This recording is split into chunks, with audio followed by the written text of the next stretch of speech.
Hello, welcome to another episode of Stories from the Weight Room. Today, I am going to start a series on Charles Gaines. He's the greatest storyteller in bodybuilding. If it weren't for his book, Pumping Iron, I wouldn't have been able to lift weights I started lifting weights when I was 8 or 9 years old, and I haven't stopped. I'm 57. I haven't stopped. I've lifted all the way through. And a lot of it's due to Charles Gaines. He wrote my favorite novel. This was his first book, Stay Hungry. In an upcoming episode, I'm going to read, there's a character on there, Joe Santo. He's the ultimate bodybuilder. That's the way all bodybuilders should be, like Joe Santo, the way he describes him in there. He bases him off a friend of his that used to train at the Magic City Health Club, a guy by the name of Joe Disco. But this is a great book. Then, my first introduction was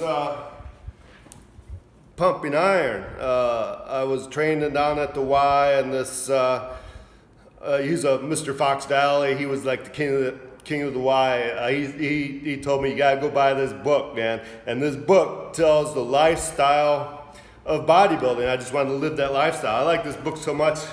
I got 4 copies. 1, 2, 3, 4. Okay? And then Charles Gaines, he went on and he wrote this book, Dangler. It's good. That was his third book. He was kind of depressed because it didn't. His first book, Stay Hungry, got all kinds of awards. They made a movie about it. I mean, it's good stuff. And this is a good book. After he made the movie Stay Hungry, he was writing for movies. He wrote the screenplay for Stay Hungry. And he got into this whole Hollywood lifestyle. But he was married and had a couple kids. I think 2 or 3 kids. And so the family was starting to fall apart, so he did what he wrote in this book. He built, him and his family went out to this remote area in Nova Scotia, and they built a cabin, and that was going to be their family place. It was way out in the middle of nowhere. A great book. And then he came back. Pumping Iron was so well received that he had to write an updated version in 1980, and that's what I'm going to read from.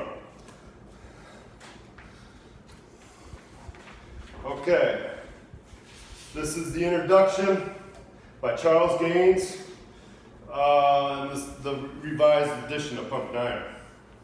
Before the original publication of this book, in the winter of 1974, the phrase pumping iron belonged to a number of people I could count on one hand. A raggedy bunch of bodybuilders, including myself, who hung around the Magic City Health Club in Birmingham, Alabama, in the late 1950s. Now, in 1980, the phrase appears to belong to the whole country. I don't go a month without reading or hearing it somewhere, in a New Yorker or Esquire cartoon, in a somber essay on narcissism in the New York Times Sunday magazine, from the silly mouth of a TV sports commentator, and whenever I do, it makes me smile. It makes me smile every time I hear or read the words pumping iron, because it makes me think of my man, Johnny Gunn, who was the first person I ever heard use them, and who, so far as I know, invented them. We were 16, Johnny Gunn and I. The context would be like this.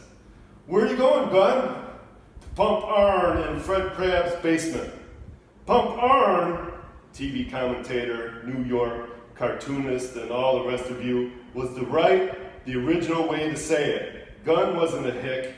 He could have said it the way the rest of you do now, if he had wanted to, but he liked his better. So did I, and I still do. Back in the late 1950s and early 60s, when Gunn and I pumped iron together with Fred Crabb in Crabb's basement and then at the Magic City Health Club, we could have referred to what we were doing with some phrase of Swahili, and it wouldn't have mattered to anybody.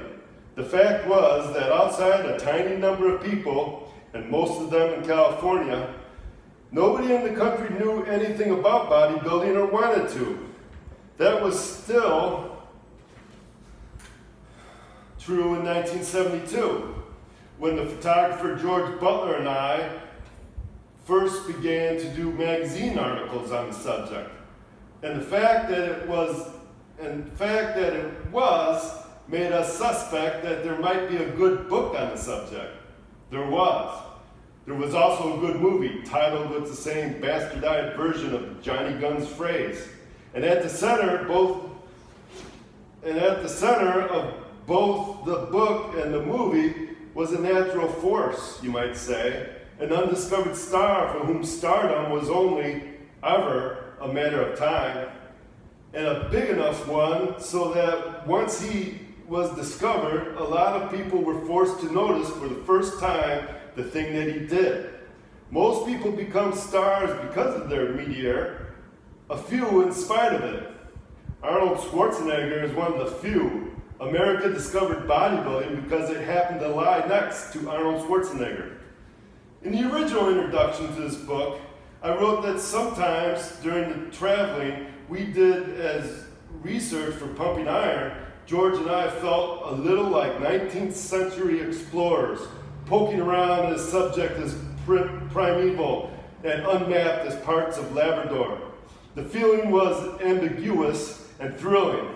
Recently, we have felt more like the old guy up the road from me here in New Hampshire who sold to developers 200 acres of woodlands that had been in his family since before the Civil War and moved to Florida under profits.